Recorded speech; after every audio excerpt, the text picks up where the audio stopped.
shorore dur bagalani kahingala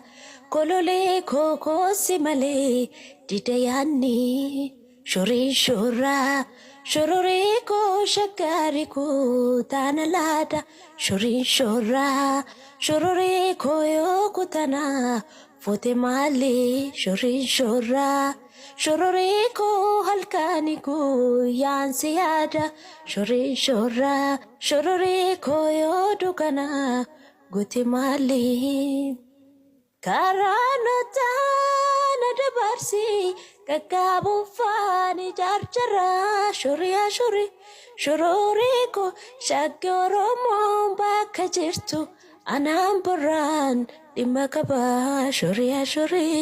shororeko Apan durba rebu mana gudda bula jarsi